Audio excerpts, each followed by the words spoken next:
পার্বত্য চট্টগ্রামে বিচ্ছিন্ন পাহাড়ি ঢাল ও জুম চাষের আড়ালে পপি চাষের ঘটনায় নতুন উদ্বেগ তৈরি হয়েছে স্থানীয় বাসিন্দাদের মাঝে।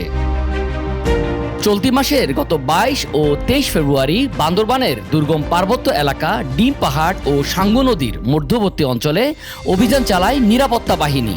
এই সময় 17টি স্থানে গড়ে ওঠা প্রায় 43 একর অবৈধ পপি ক্ষেত ধ্বংস করে তারা।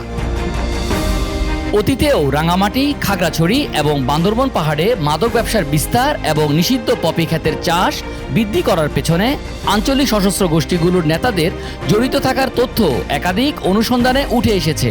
বিশ্লেষকরা বলছেন, পাহাড়ি অঞ্চলে পপি চাষের বিস্তার কেবল অবৈধ আয়ের উৎস নয়, এর পেছনে রয়েছে বহুমাত্রিক উদ্দেশ্য।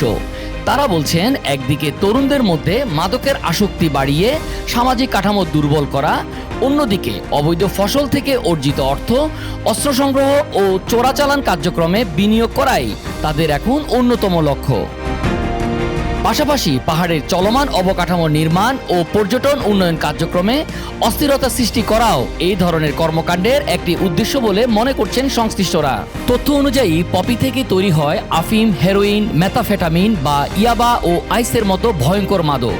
সংশ্লিষ্টরা বলছেন, পার্বত্য চট্টগ্রামের দুর্গম পাহাড়ি ভূপ্রকৃতি, সীমিত নজরদারি এবং সীমান্ত পথের অপব্যবহারের সুযোগ নিয়ে অসাধু চক্রগুলো গোপনে পপি চাষ সম্প্রসারণের চেষ্টা চালিয়ে যাচ্ছে।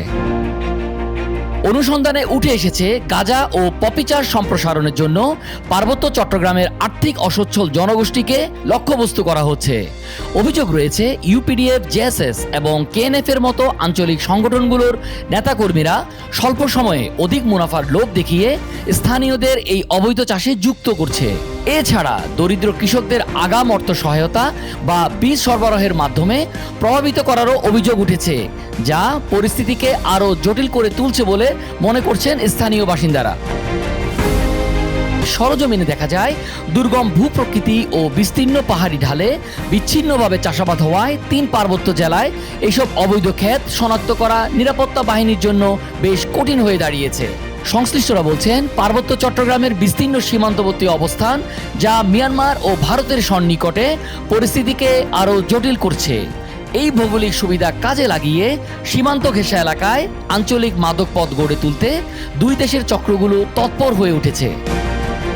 পাহাড়ের সচেতন বাসিন্দাদের মতে, পার্বত্য চট্টগ্রামে নিষিদ্ধ পপি চাষ বন্ধে এখনই সমন্বিত পদক্ষেপ নেওয়া জরুরি। পাশাপাশি সেখানে কঠোর নজরদারি জোরদার করা, জড়িত ব্যক্তিদের আইনের আওতায় আনা এবং পাহাড়ি এলাকায় অবৈধ ফসলের পরিবর্তে বৈধ ও লাভজনক কৃষি উদ্যোগ সম্প্রসারণ করার কোনো বিকল্প নেই বলেও অভিমত দেন তারা।